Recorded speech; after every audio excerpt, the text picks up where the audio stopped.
Welcome to Building with Ben. Today we're going to approach an app that most of us are quite familiar with, and that is the TodoMVC. But rather than simply building the same thing that everyone else does, we're going to do it a little bit differently. Because we're going to layer our own unique design by following a design workflow where we get a design spec and we're going to build it out from scratch using Vite and Vue 3. Ready to jump in? Let's do this.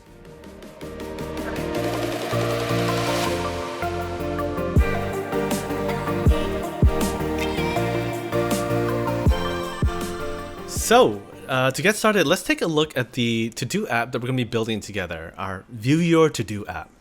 And so we can see here what I'm using is Zeplin, which is a tool that's used to basically transfer knowledge between design artifacts to the developer. So that way we don't have to go into like sketch files or Photoshop to figure out what's going on. Instead, as we go through the UI, you'll see why tools like Zeplin can be so useful when translating designs into our code. So we'll dive into this in a little bit. And then as far as other resources for us, we're going to be using Vite for this particular app. And so I'll talk a little bit through it, but basically think of it like Vue CLI in the sense that it has Webpack. Sorry, not that Vite has Webpack, but in the sense that it has like a bundler that helps to build your tools together and then helps to like have like your server restart, hot module replacement, those sort of things. And so Vite is something you can read more about if that's something you're interested in. And finally, the repo, the things that I do here will always be public. So View Your To-Dos will definitely be available on GitHub for you afterwards. As you can see right now, it's totally blank. So let's go ahead and jump right in. So I'm going to go ahead and open my terminal since we have a brand new project. And so inside my project directory, and I've gone ahead and I think I've already cloned View Your To-Dos. Perfect. All right, so View Your To-Dos is cloned now. All right, so we're going to want to go ahead, let me bump this up a little bit. Let's go ahead and scaffold our Vite project. And so the way we do this is normally with Vue CLI, you would expect Vue create your app name. In this case, this is using basically like templates.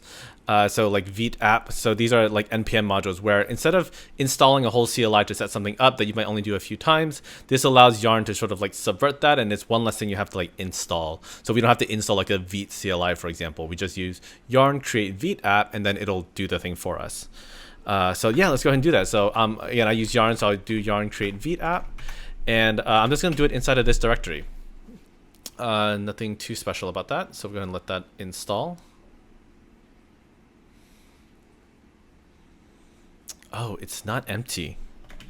All right, so let me remove the README. Okay, let's try that again.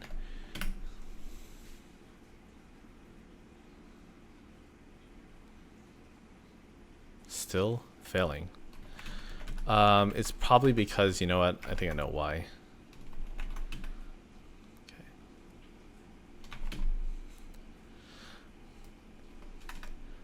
So I think it's being it's being sensitive to the fact that there's probably a Git. So if we do list AL, there is technically stuff in here.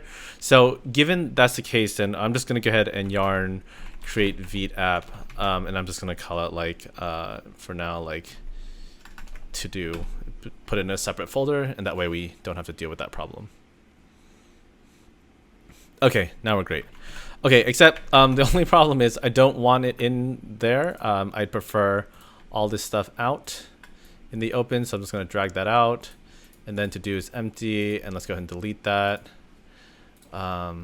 So let's see. So I'm going to say, so again, it's View Your To-Dos is the project, and that'll be our package. I think that's everything. So if we do Yarn and install all our dependencies. All right, great. So we see that we've initialized our project. Let's just make sure it works. So yarn serve, maybe it's yarn dev instead. Yes, it is. Okay, and so we're good at localhost 3030, so let's go and open that. All right, so now we can see that this is open. So go ahead and bump that over like you usually do. Let's open this up in VS Code, which we have. So this will be the 2/3. And okay, so we have it now. So if we look at our source in here, we'll see that it actually looks really familiar. It actually basically is our Vue CLI app. We have our app here.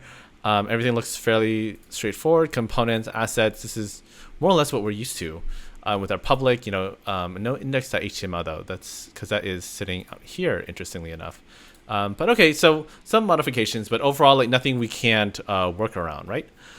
So knowing that, let's go ahead and let's start our work. We are here to build some stuff. So let's go ahead and commit that.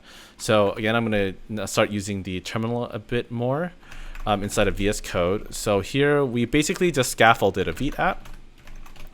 So I'm going to go ahead and do that. So this is config init Vite app scaffold.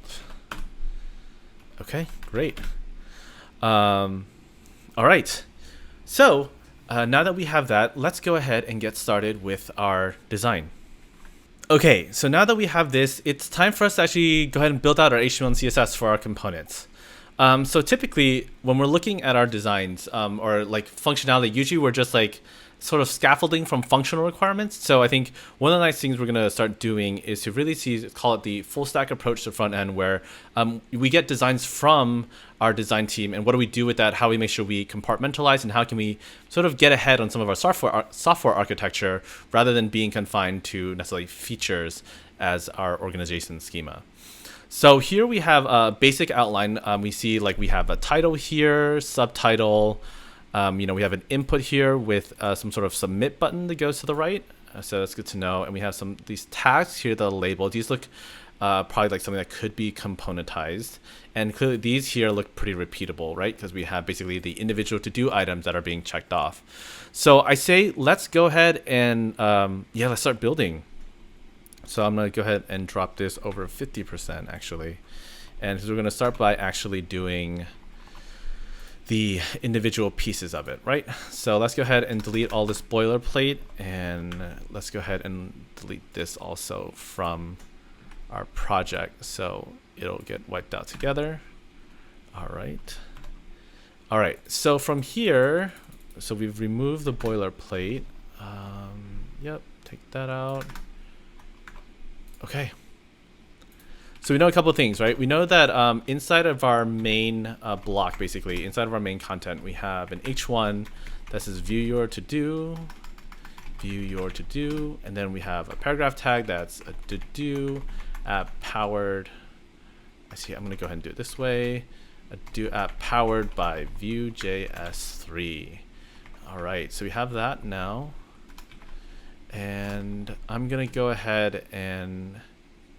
So we know a couple things. We know that there's an input here with text. There's going to be some sort of button that comes with it. Let's go ahead and ignore this real quick. Let's hide that. How do I hide this?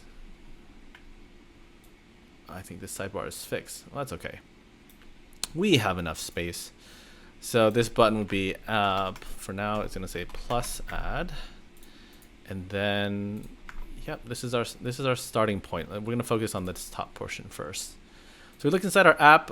We have something basic, but again, like we're trying to implement the design, right? So let's go ahead and take a look at our style block. And we know a couple of things. So when we're doing things with Zeplin, one of the things that's really nice is you'll notice it actually goes ahead and starts to pull out some of the values you're probably interested in as a developer. So in this case, we can see that now that like the font size is 44, and we know that there's this font DM serif display, right? So why don't we go ahead and start with that, right? So font size 44. So let's go ahead and call it page title. And so you might be noticing I'm not pulling out the H1 directly. And the reason I don't want to do that is because in my experience, when it comes to styles, it's really best to keep them to class names as much as humanly possible, just because it basically like separates the scope of concerns when it comes to deciding the semantics of your HTML. Like whether it's from an accessibility perspective or whatnot, it separates that so people can use elements without being sort of call it restricted later on. So that's why like rather than targeting the X1, I prefer to keep it to the title instead. So again, let's be kind of literal about our styles for now. We're not going to worry about rems and that kind of things. So we know that it's 40 pixels, font weight, that's fine. Letter spacing though, this is something to be specific on that. So that's something to pay attention to, and the color. So these are some things that we're gonna care about. And so we need the typeface. And so actually, if you couldn't tell, actually, this is all up here as well. So I'm gonna go ahead and let me see. That's actually not what I wanted to do, but that's okay. Okay, so we're gonna go ahead and go to fonts.google.com to pull this out. I believe it should be in here. So DM serif. Let's see, not DM serif. Is it DM serif? Let's find out. It is DM serif display. Let's try that again. DM serif display. Here we go. Perfect. Okay, so we're gonna go ahead and let's import that. So how are we gonna do that? Usually there's an embed somewhere. Yes, regular. And great, the link is here. I'm gonna pull. All right, so pull all this stuff. So we can grab this for the font family because we know that's what we're gonna want, and grab this for the import. Great, so that'll be done here at this level. So we'll save that there, and then when we save our app.view, we should now see, great, our viewer to do is looking much closer to the design now. And this is great. So the only thing we need to do now is, we notice though that everything is centered, but it's not inside of app.view, and that's because it looks like inside of our Vite app, there's actually an index.css that's kind of global. So for now, I'm basically gonna go ahead and strip out, I really don't want it to text align center everything. Don't do that. I don't mind it giving a default font and some anti-aliasing. That's fine for now. There we go. Okay, now we have taken that out. So we have here, we have that piece typography wise, and then we need to find out what the sans serif. So this is source sans pro. So let's go ahead and add this actually too as well. So here we go. So we have source sans pro. And I'm gonna go ahead and just add, let's see, do we know what the weight is on this one? The weight one is bold. Okay, so since this is gonna be our body text, I'm gonna assume I'm gonna need the regular, and for now I'll do, okay, I guess gotta double check. So this is the thing about when you're doing design work, right? You gotta be kind of careful to what the font weight is. And this one is just regular bold. Okay, if it's regular bold, I will skip the semi-bold. And so you might be tempted to like import more than you need. And remember, the reason we don't do that is because of performance reasons. Like if the user doesn't need to load it, we really want to avoid basically pulling it in. So that's why we do want to be sort of respectful of that when users are doing things. So in this case, actually, this is probably the time where inside of our index.css, which is the more generic, this is where we should probably be actually doing our source sans pro instead. So I believe if I just do it like this, that should do the trick for us. And let's inspect and double check. Source sans pro. It looks like it works. If we take out the font, is it gonna break? Yep, it changes. Okay, so our source sans pro is in there. And so this is the subtitle. So what I wanna go ahead and do is inside of app.view, let's go ahead and give this a class of subtitle. And so our subtitle, let's see, actually I'm gonna close this stuff so we have less things to navigate. Okay, let's see, font size 16. Okay, so this is the default. And so in that case, let me be explicit on our index.css that font size on the app as a whole is gonna be 16 pixels. And the reason this is important is because this will kind of set the basis for our relative basically M units. So if I say font size 1 rem, we'll see that inside of our Vite app that this should still be 16. You see that 1 rem, and when we calculate it, you'll see that font size is 16. And so if we double it to 2 rem, we should see this to become 32, and we do. And vice versa, if we cut that down by 50%, that should be 24. So in this case, again, we know that it's 1 rem, so good. But we also know that it should be font weight bold. And we also know that it should be this color. So whoops, I'm gonna go ahead and copy the text color over here. And so already I think we're gonna be looking much better. Let me flip this over. Okay, so this is already kind of getting better, but we've noticed a couple things. Well, one is that this is supposed to be a lot closer together, right? There's a really big margin here. And so one thing that's really nice about the Zeppelin here is that typically you'd be able to see the space between your elements. And so in this case, unfortunately, because of the way the line height is on this H1, it's kind of hard to tell. So we're going to have to eyeball it a little bit. But what you'll see here, though, is that if I go from here to here, we're going to see that it's a 30 pixel difference. And it's smaller than this. So I'm going to just go out on a limb here and say it's about half of the 30 pixels. So we're going to say 15 pixels. And so on this, I'm hoping that I am going by instinct here. I think it's going on an H1 margin bottom. You'll see that it jumps down a little bit. But actually, if we look carefully, it looks like that space we saw in Zeppelin is coming from the typography itself. So when I look at this, to be honest, I think we can actually remove the margin entirely to reflect the design. And because that's what we're trying to do, right? We're trying to actually replicate what our designers gave us. And it looks like that means that the subtitle needs a margin top 0. Okay, and then great. So this is looking already closer as far as spacing goes to the original to-do, but it's not center. That's where one of the first things I'm noticing. So how we go ahead and do that is we want to actually go ahead and see what's the max width of the container. Now, we certainly can't tell from something like this, right? So if I go ahead and max screen this, we'll see here that this is not the container. The container really is the boundary of our constraints, everything from a design perspective, are really these inputs. And so we can tell now that based on the width here, you'll see that Zeppelin's telling us that this is actually 600 pixels, and this is perfect because that actually tells us what we really need to know. So if I go ahead and now bump this over to the right, okay, and then bump this over here. All right, so what we're gonna see now is that inside of our app, we're gonna go ahead and wrap this. I'm gonna just call this main wrapper so we can distinguish it. So main wrapper, we know, is going to be a, let's say, max width of 600 pixels. Now, if you're thinking like, why not do explicitly 600, just like with 600? The reason for that is simply because when it comes to responsive, it's just going to stick there. So we know that their mobile devices are generally like that 300 range. So just from experience, I know that going with will immediately give me that problem. So hence, we do max width. And then once it's max width, we're going to go ahead and margin 0 auto, which will go ahead and center that in the middle of the page. So if we go ahead and maximize this, we should see that it stays in the middle perfectly, and it does do just that, which is great. The other thing though is that there's a bigger gap here than what we currently have. You can see that Zeppelin is telling us 104, and this is again one of the just for this alone, I love having tools that can tell me this because there's one less thing I have to like sit there and measure. So 104 pixels, and that's fine. So we can do that fairly easily, right? Because we know the margin bottom is 0. So let's do 104 pixels just to match the design to pixel perfect. Already looking great. And then the other thing we got to do though, it looks like there is a light gray on our page, which is right here.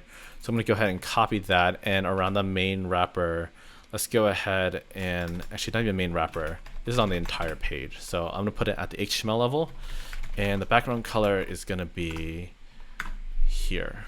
Okay. Great. Okay, so we have the light gray now, and so it's already starting to come together, which is super nice, which is great. Okay, so the next thing we want to do is go ahead. Actually, you know what? Let's go ahead and commit this code. So if I open up, whoops. Go ahead, shift. So learning all my keys for window management, but we'll get there. So we'll add this and we'll say commit. This is a feature. So say add styling for headers. So basically what we did. Actually, let me change that. So technically we did headers and page basic styling. And so if you're wondering what that git like NVM for git nevermind, that's an alias that I've included to basically like reset the head of the commit. So that it's just a way, because I know that a lot of times I like to undo my commits, and I always like it's like git -- reset soft, no git reset -- soft apostrophe head. You see what I'm talking about? Like it's kind of a pain to type out. So I basically created an alias, a terminal alias, which basically says, here's a custom shortcut that will do this command that you do all the time. And git nevermind is my way of saying, whoops, I didn't want to commit that. Like rewind me back one. Okay, so now that we have this, we're gonna go ahead and tackle probably the next more complicated part of our styling, which is gonna be this input box. Because not only is it input box, we actually have a button to the left of it. So this is a little bit trickier from a styling perspective. So let's go ahead and start out with some of the basics.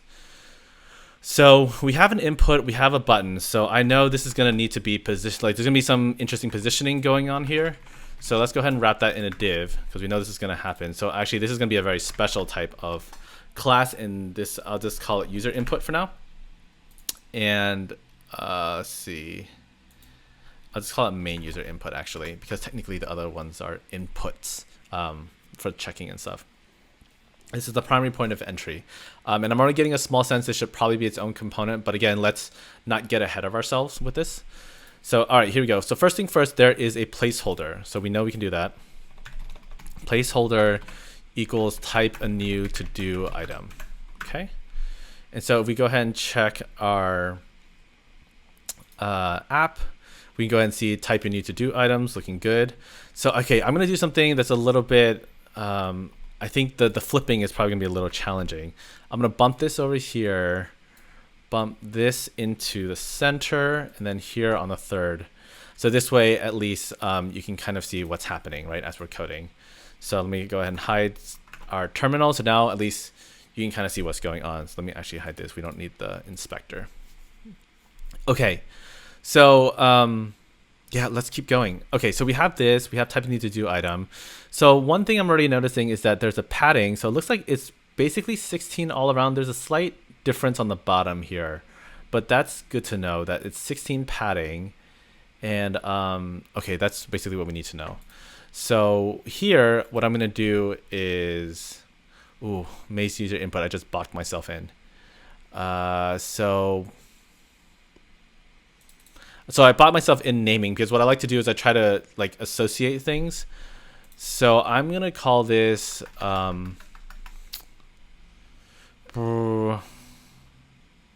I'll call it new task wrapper. So this is what this thing is kind of doing, right?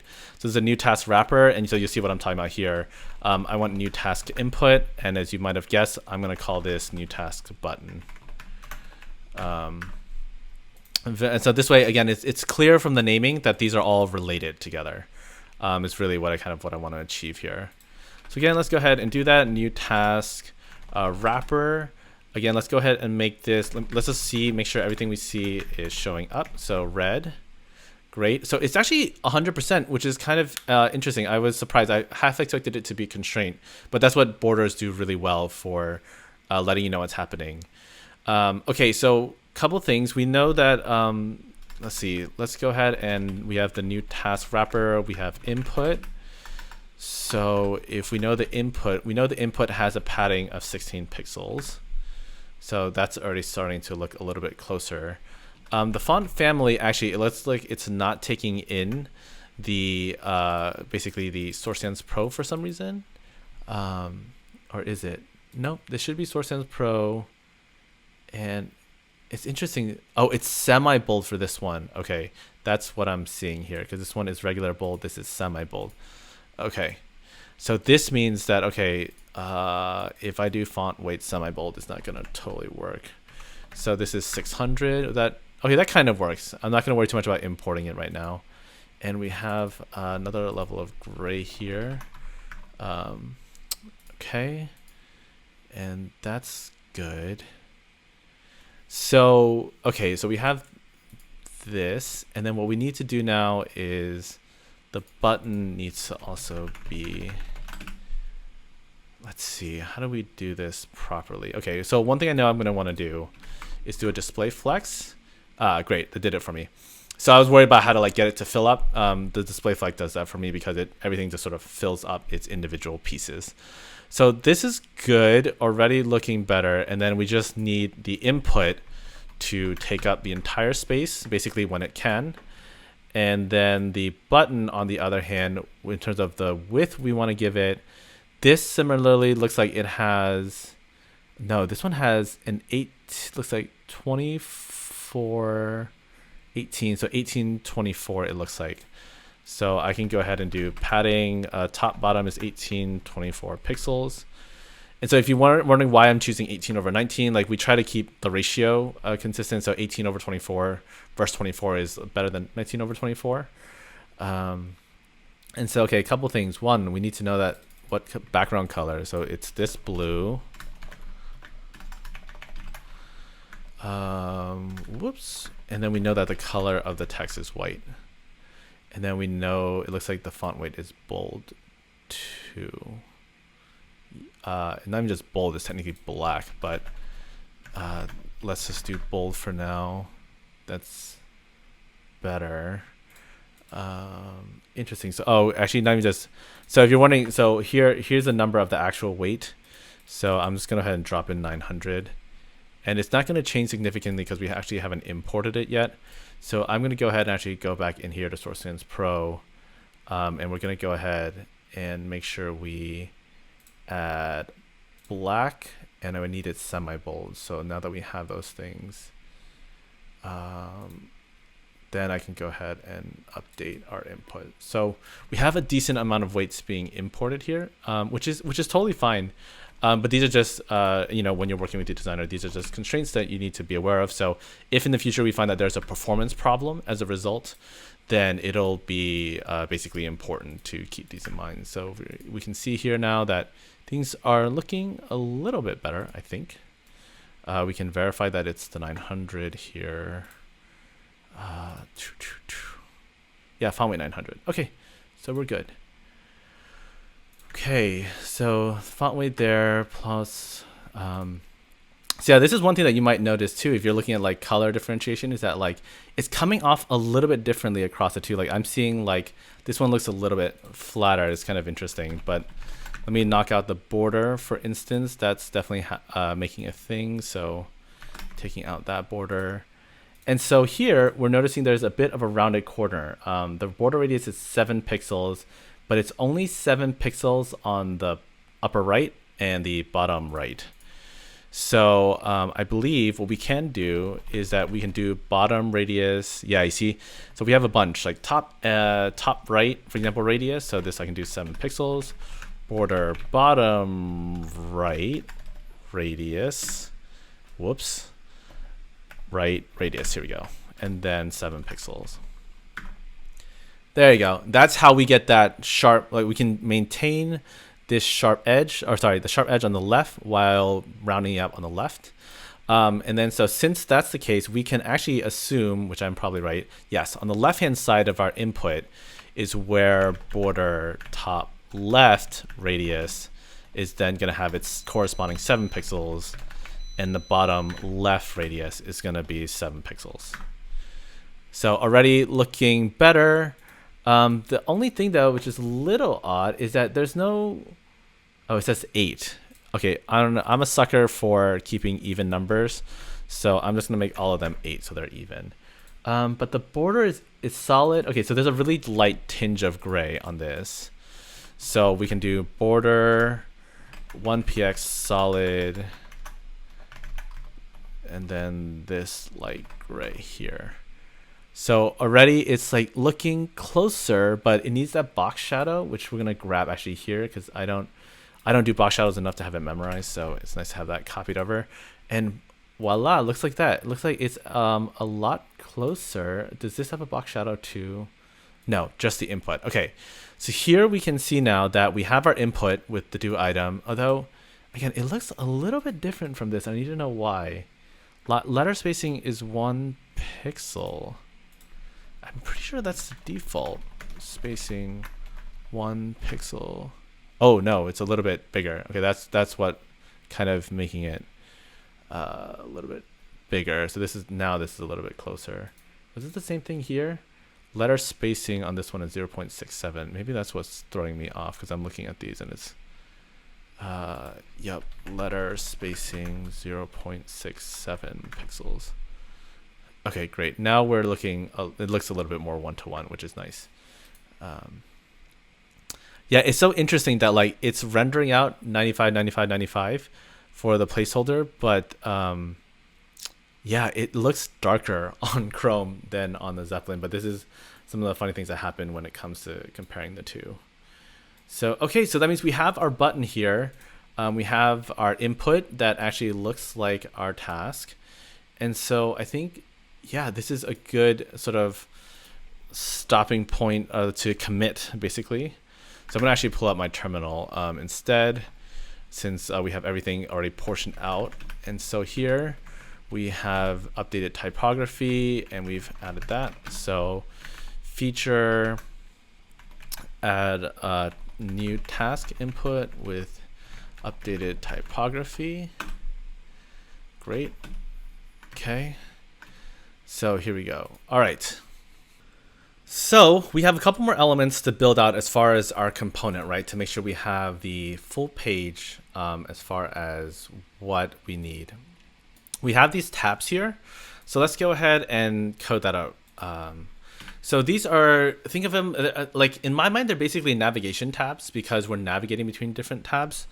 But we're not switching pages though. So I think while I'm tempted to use a navigation element, like accessibility wise, I think this is okay. I'm going to leave it this way because I do feel like the user, in the future, we theoretically want the URL to actually change based on the query. So I'm keeping it navigation because we're navigating between views is kind of how I'm seeing it. So we're just going to do unordered lists. And then for every list item, we will have, so in this case, right, it's all 3. And so in this case, it's, yeah, I'm just going to do a href.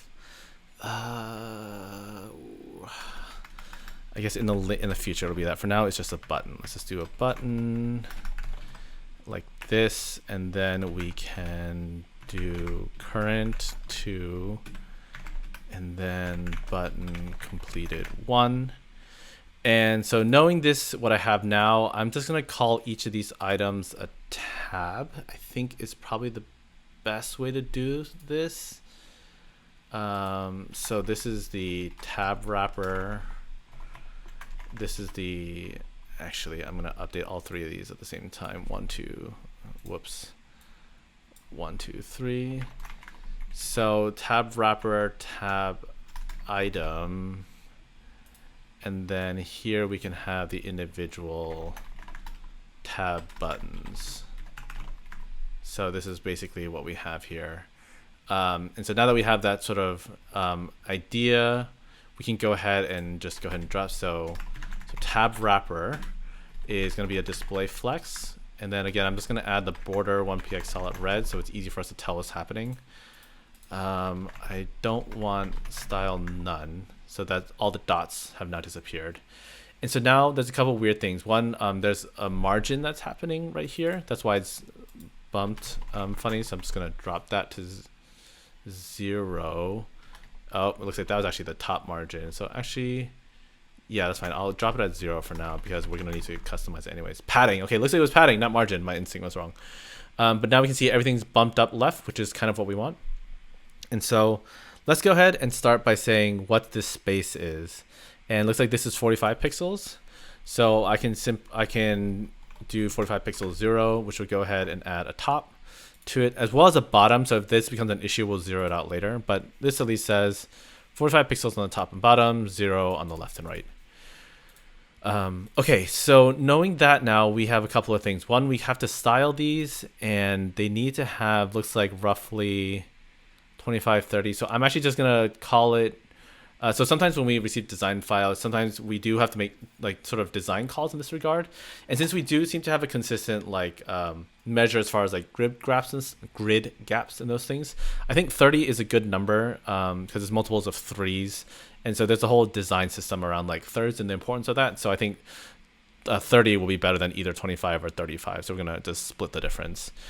And so in this case, I think the easiest thing is I'm going to change my mind on this actually and just do display grid. And the reason for this is because with display grid, I can actually, so what I can do is I can say, hey, for the grid template columns, right? So as far as like what I want this grid to have, I want to have 3 rows of basically like auto, auto, auto. So that means that basically each one of your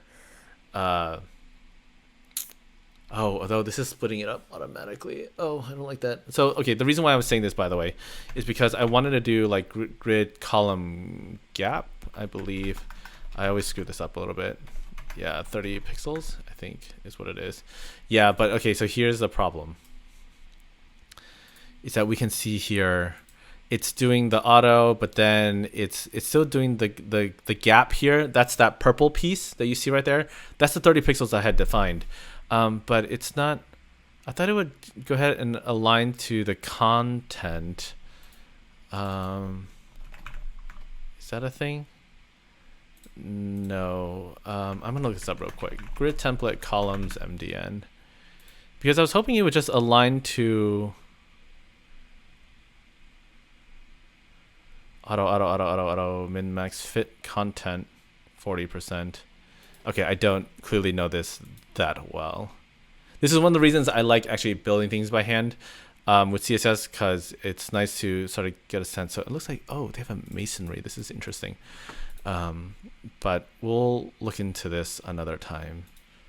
So it's okay. So I'll show you how I would have done this with Flex, or how I will do it with Flex, because that's the one I'm definitely very familiar with. Is, oh, wait, is it giving me a column gap already? No, get out. No, it totally did do the thing. Okay, so all right, that's a new thing. So if I delete that, it slaps together. Hey, discovered something new today. So originally what I was going to do is each item. So basically I was going to say for every, so there's tab wrapper, and I'll say, so again, the original plan, like if we're doing like also like more traditional CSS without all this, the column gap, typically we'd have to, sorry, not wrapper, item, we'd have to go like margin right 30 pixels.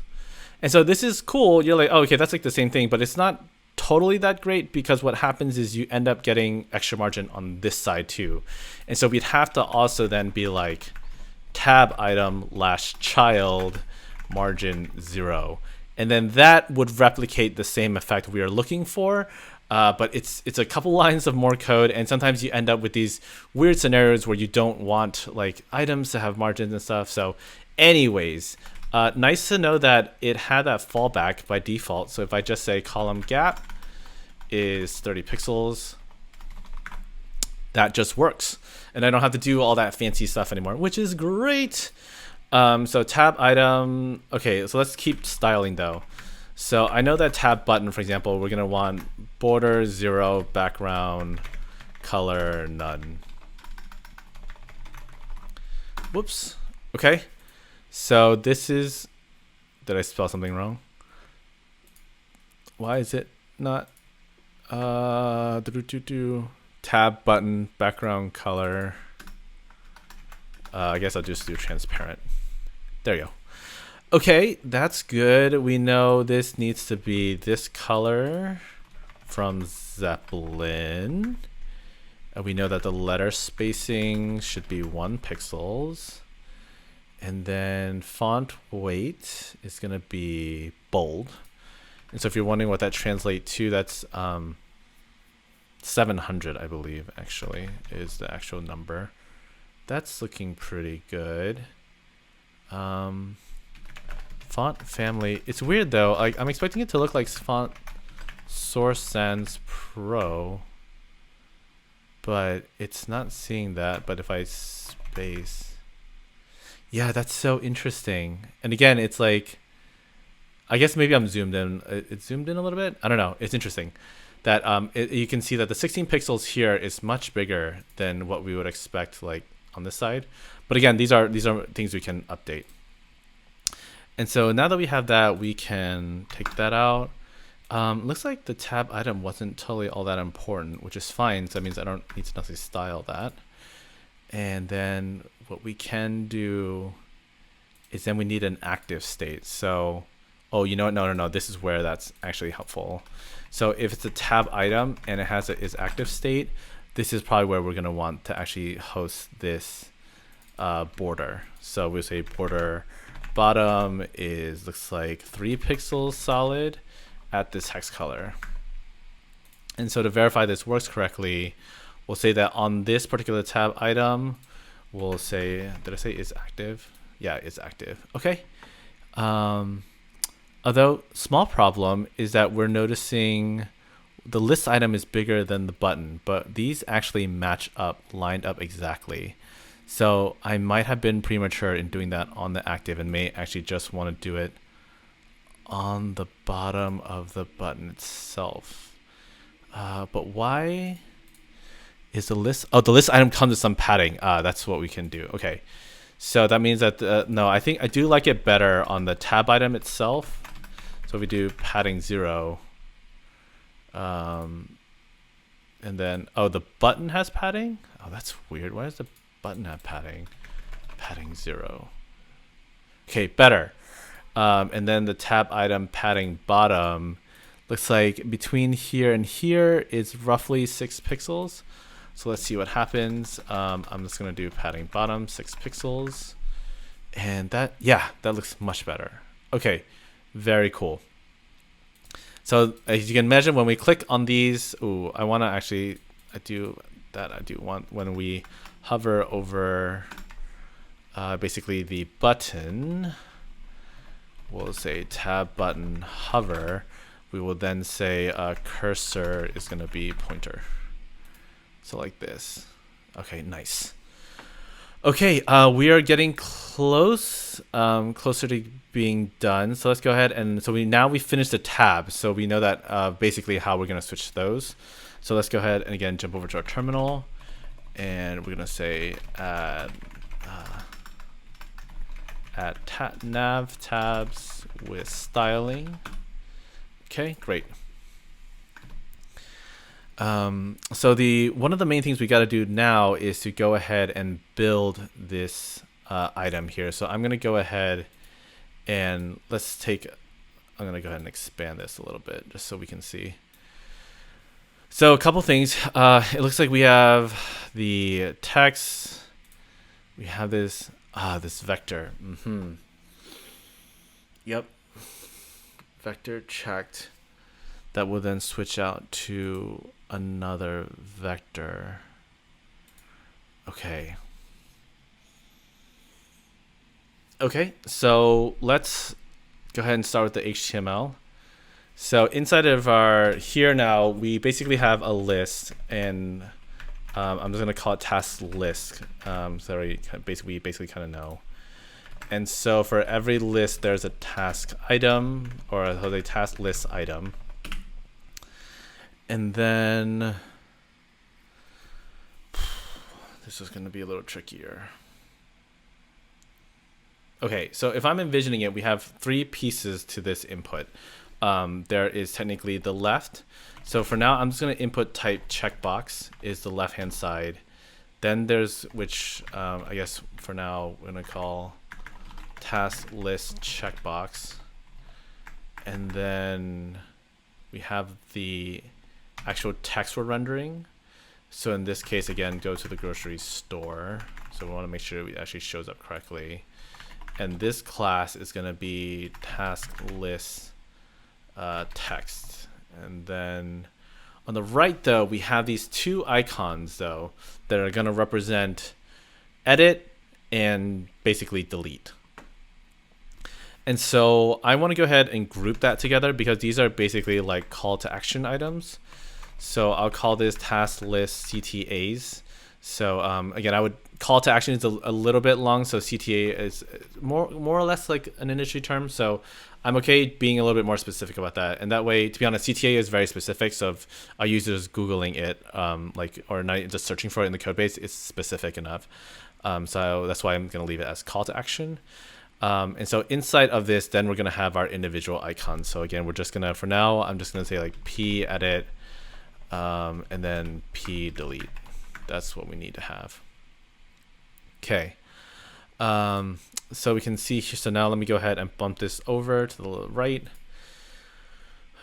Okay, so a couple of things. One, we're going to have to, let's start by doing the wrapper, right? This is probably the first thing we want to pay attention to. This wrapper looks like there are a couple different states, but let's go ahead and just do the first one first. Looks like this blue might be a focus state.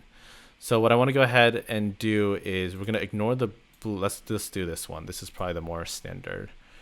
So we have tab item. Okay, so now we're going to have our task list item. So this is essentially the wrapper. So border 1px solid f6, f6, f6. And then our border radius, it looks like it should be 8 pixels again, because again, we want to be consistent with these. So that's like one of the key things to like a good design system, is that things start to kind of get a sense of consistency. So I thought I did task list item. I did do that correctly. Okay. So task list item is right here. I have a border radius. I'm just going to display flex immediately right now. Okay, so the border is just really thin and the reason I can't see it is because there's a box shadow that I've been provided. There you go. Now this is better. Okay. So the question is here is how do we want to do this? Again, this is just one horizontal line. We're going to not account for multi-line at this point. So because of that, I think flex still is a good solution for this, but it does mean that, like, for example, we need to have all the items go ahead and centered, and task list, I had the CTA. And so the call to actions will also be aligned left to right, which is good. And then what are we going to do? We're going to have, let's see, let's analyze this. So this has 16 pixels, or no, this is 16 to 12. Okay, that's fine. So task list checkbox is what we're going to add next. Task list checkbox. Okay, so this is going to, let's see. Don't worry about the top and bottom. Okay, in this case, I don't like to do, so there's a shorthand for like doing all 4 sides of the padding. I don't like that just because it just makes it hard for people to follow over time, and just why not be declarative? We can let the compiler do its thing too.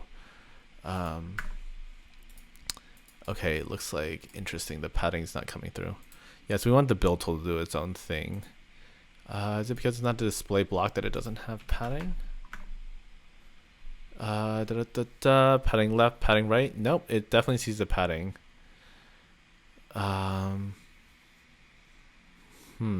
Okay, well, this is an interesting thing because I definitely have the right input. You know what though? What I vaguely remember is that built-in form inputs are they're kind of finicky when it comes to styling them. So what we're going to do then instead is I'm going to focus on the wrapper, which is the item, to have a padding left of 16 pixels. That way I don't have to worry too much about this piece. And that removes this. And then similarly, we can go ahead and assume that the 12 pixels on the text, which is right next to it, we'll go ahead and put that there. So I'll do margin left 12 pixels is what I'll do. Whoops, I'm in the wrong place. Task list text, margin left 12 pixels. I'm going to do instead of padding. Okay, great. The only other thing though is that this is a little weird. Why is this? Oh, right. Okay. So again, we're dealing with that unordered list built-in task list padding thing. So padding 0. There we go. So now we have this. And then we know that our text is font weight bold.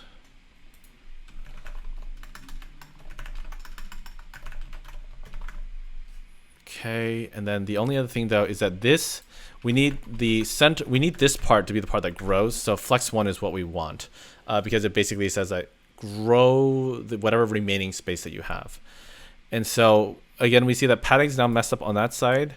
So I'm going to go ahead and it looks like we can condense this. That's fine. So we can basically say 16 pixels like this, which says left and right. So this is one of those. So I'll use this shortcut because it's shorter to type like if they're even, but otherwise I try to be declarative. So this is good. I'm good with that. And how much is space between these? These have a 16 column gap.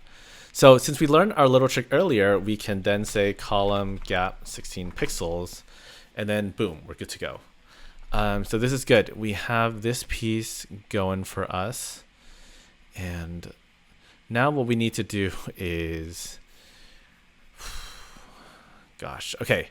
So with Zeppelin, we can go ahead and download our vector files. So I'm going to go ahead and do that. There's our edit SVG, and this is going to be our trash can SVG delete. So let's go ahead and, okay. So let's go ahead and open that. So I'm going to grab that real quick and drop it inside of my project. View your to-dos, source. I'll put it inside of assets for now. Okay. So I'm going to blow this up real quick because we're going to need to focus here as far as what we need to do. So we have our assets, edit.svg and stuff. And so typically you might be tempted to just import them directly as image, like image source equals. But I'm a big fan of, when it comes to SVGs, to actually having them as actual view components, because that allows me to then manipulate them and do things with it. And I do know that when it comes to icon, we do oftentimes want to change the fill and those sort of things.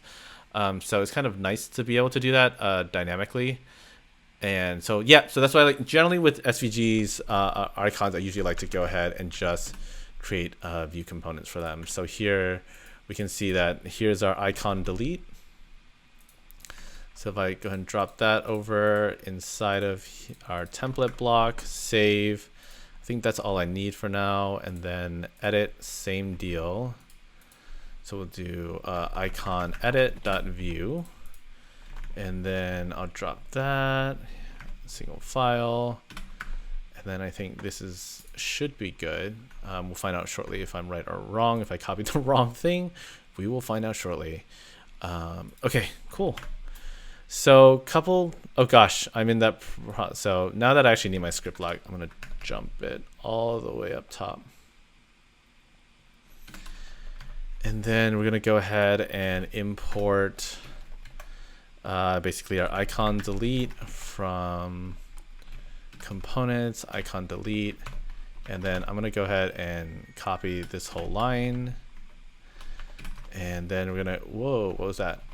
Okay, there we go. Copy, delete, and then I'm gonna go ahead and jump. How do I jump? Jump. Okay, there you go. Still learning my shortcuts. All right, here we go.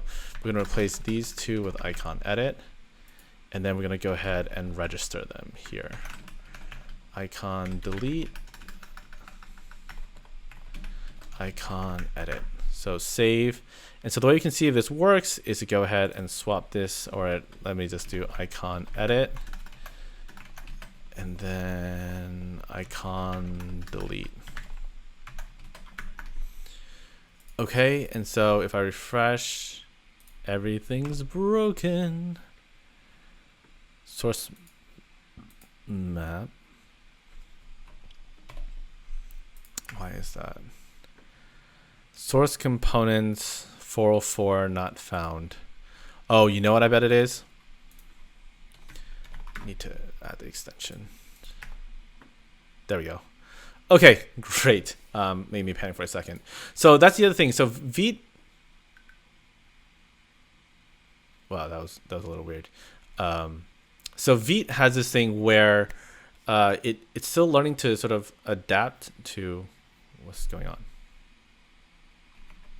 So the weird thing we saw earlier is basically because so Vite clearly at this point still hasn't totally figured out how to explicitly like auto detect certain things. So it was looking for, I'm assuming, a .js file, and that is not what they are. They are .view files. So that's why we have to be explicit at this time with this. So that's a little ergonomic that we'll need to improve. But we're going to go ahead and remove the edit text, but rather than just deleting them, I do try to be conscious of using image only things to indicate things for screen readers. So there is this screen reader only class that I've been using from Bootstrap for like ever. And so basically I usually pull it from, let me just pull it open. I think it's this yeah, it's right here. I always pull it from this one thread.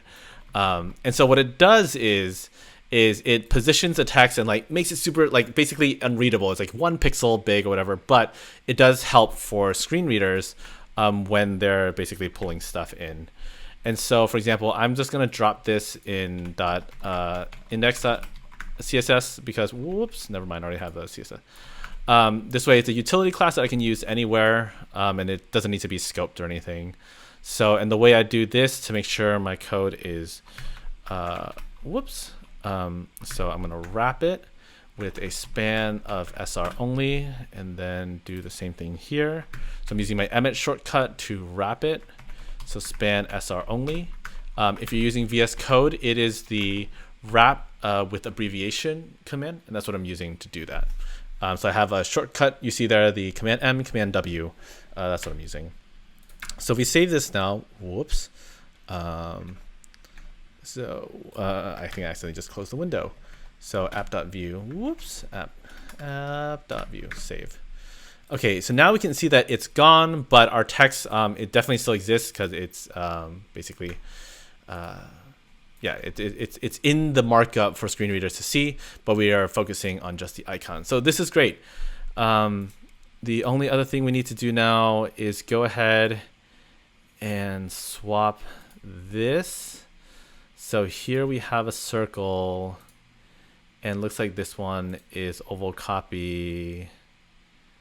Go ahead and download. Well, let me download. There we go, check mark. Okay. So I'm gonna open this in the downloads as well. I'm gonna do the same thing and drop this over to our view your to-dos. Assets, great. Okay, so back inside our commands, we're gonna go ahead and create our components. Icon, I'm gonna call it empty circle, and to be very explicit what it is. And so oval copy, that's all this is. So again, dropping in my single file component block, and then we're pasting in that SVG. And then we have our icon check mark, check. I'm gonna just do check circle. Check mark's a little bit longer. Check circle.view, that should be enough. And then here we go. Oop, empty circle, check circle, here we go. There you go, that's that. And then we have our SVG here, wonderful. So I should be able to now delete all of these because I don't need this. And we're gonna verify this works by going ahead, let's do the manual thing and duplicate this. And then in one of them, we're gonna go ahead, so let's import icon empty circle. Actually, it should just be circle. It doesn't even need to, we don't need to say that it's empty. Let's even make it even simpler. Oh, I messed up. Icon circle, great, okay. So I'm gonna try to be alphabetical in this case, import icon circle from components icon circle dot view. We're not gonna make the same mistake as last time. And then we have the check circle, right? And check H comes before I. So check circle from components / icon check circle dot view. Then we can do icon check circle and icon circle, wonderful. And so we can check for this by saying, so in this case, we're actually just going to do icon circle. And in this case, we'll do icon check circle. And so if we look inside of our Vite app now, we can see our individual ones, which is great. And so clearly we're going to need to eventually, so at this point, I want to say, I can hide this too, actually. Yeah, so that's doing the same thing. So I want that check. So here is where we start to get into finicky territory. So I still want the checkbox to be accessible to screen readers as they're going through the application, but I don't want to delete it. And so as we mentioned before, HTML form inputs are notoriously hard to, or by hard, I mean actually impossible to style, to custom things. So people usually do things to like, sort of make it look a certain way. And so for now, I think the technique I'm aware of is to do the screen reader only and hide it, but then we can use, it'll be a little tricky now that I'm thinking about it. But we need to attach events to both of these. So theoretically, when a user checks the icon circle, it'll update the V model. So this will be a little bit of an exercise from an accessibility perspective, but it's totally fine. We're gonna do this because we want to make sure, try to be as accessible as humanly possible. Cool. And then we know, ooh, looks like the LIs are bumped up right next to each other. So let's go ahead and list item. So I want the task list items to have a margin of how much? Let's see. It is telling us 16 pixels. All right, that's fine. I can work with that. Margin bottom 16 pixels. And then, oh, I can't spell. There we go. Okay, now we're basically, I think, set up. We have a couple more things. So if has a focus state, so if task list item, basically if we're hovering over it or it's focus. So I'm gonna do task list item focus, and then we're gonna do task list item hover. Either one of these things are gonna queue this border. That's what we want. So border 1px solid, this hex color. So great. And then we have our states. And then luckily our designer also did us the favor of sort of looking over the different states. So if I go ahead and expand this a bit more, we'll see that, so it looks like focus state. Oh, so it looks like it's not focus state that needs it. When it's focused, it just simply has a text inside of it. And then this will update, that's fine. Input state, that's fine. Hover state and add button, that's fine. So this is where, so I was right here. So hover is where the blue comes in. And then, so filter options looks like if it's selected, inactive, hover. Oh, okay, so this is interesting thing to distinguish then between them. So let's go ahead and add that real quick. So we're gonna go ahead and say for our, yeah, so let's see. So, okay, so I think at this point, let's go ahead and commit what we have. So I'm gonna add this. And then so this is our feature. Add icons for, yeah, add icon components. That's really what we did. Okay. Okay, so we have that committed. And so we're just about done with our app, and basically setting ourselves up for success for part 2, where we're going to go ahead and actually start wiring up the functionality and doing the things. And so we know a couple of things. We know that, like, for example, when I was looking at the filter options, right? And so, whoops. For the filter options, we have the current, right? Like what we're currently on, which is good. And it looks like actually this should be a much more solid black. I do like this better. So let's go ahead and tab item is active. It's going to be color. And then this sort of like dark color. And so if we refresh, it's a little bit darker, I think. Actually, no, it's not. I'm going to say, so here, it's, I think what's happening is that it's getting overridden by tab button. So when it's active, this is where Cascade does help. And then this should do it. Now it should be darker. Save, and it's darker. Great. So the inactive, so if it's inactive, that's fine. And then hover is completed. Okay, this is interesting. Okay, so when we hover over an item, basically that's not the active one, which is great because we've scoped the border only to active state. So this means that tab item on hover will receive this blue. So color, if I could spell, will be this. And so then we can see now that, oh, right, it's not even just tab item hover. So tab item on hover override the tab button color is what we're trying to say. So there we go. So you see, so it doesn't count for this because it's already active. There's really nothing to hover over, but we do have the pointer still to let people know that it's, but here now we have the color state, and this is awesome. So we have those states.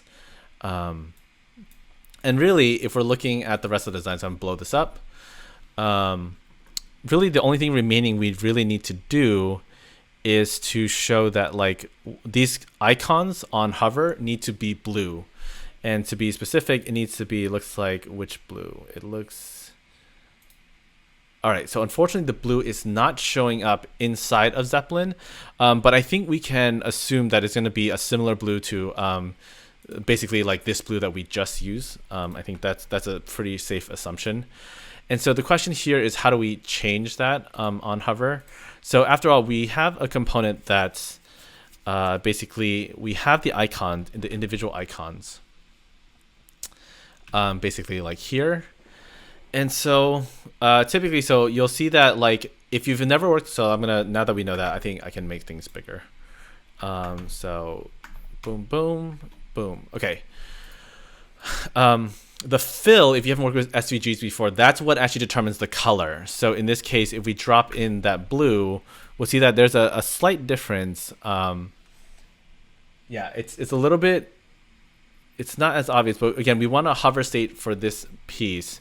So I think what we're gonna need to do is so this is gonna be interesting. So I think what we need to do,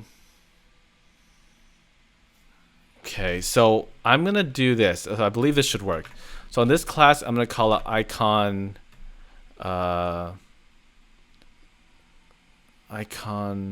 object, okay? And you'll see why I'm doing this in a short minute. So we know that each one of these things inside of here has basically its task list CTA. I'm just gonna make it very long and very explicit right now, just to be, it's within the task list CTA and it's an icon within it. That's why I'm doing it this way. And so by doing it this way, we are saying, hey, so this task list CTA, inside of it, so then we can basically say within task list icon, as a style goes, we can say task list icon or CTA icon. What we're basically saying is when we see the actual icon object inside of it, go ahead and do that a fill. So currently I think the fill was originally like, let's just say red. Let's see if this works. So we can already see it's already a difference.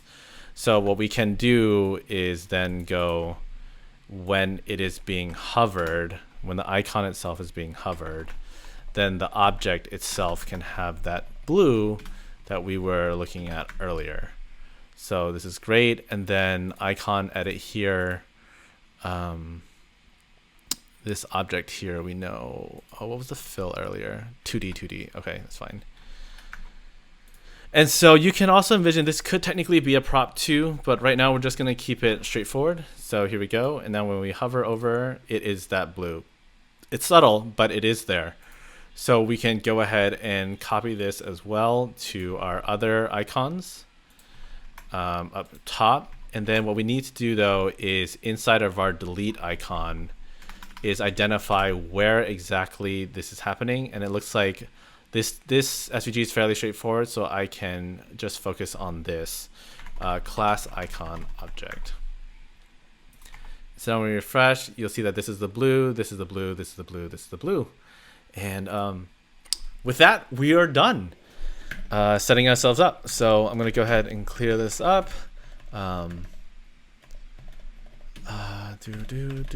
Okay. Add states for icons, and that's basically what we did. Okay. And then let's go ahead and push that up. And then I'll go ahead and make sure to check out a branch that we have this. So this will be really, this is the first stopping point, but I'll make a branch. So this is the second. So this is start. We'll call it HTML CSS v1. So this is our first session. So here we go. All right. Boom. And that's a wrap for part 1 of View Your To-Do. In this episode, we've gone ahead and built the foundation of View Your To-Do inside of Vite and Vue 3. And we've seen the value of tools like Zeplin, which allow us to easily translate the design specs that designers give us. So it's a lot easier to pull out things like hex colors and spacing between different elements on the page, which certainly makes our lives a lot easier. With that said, I'll see you in part 2, where we're going to go ahead and hook up the functionality to what we've built today with the composition API. Thanks for watching, and until next time, Ben Code Zen signing off. Bye.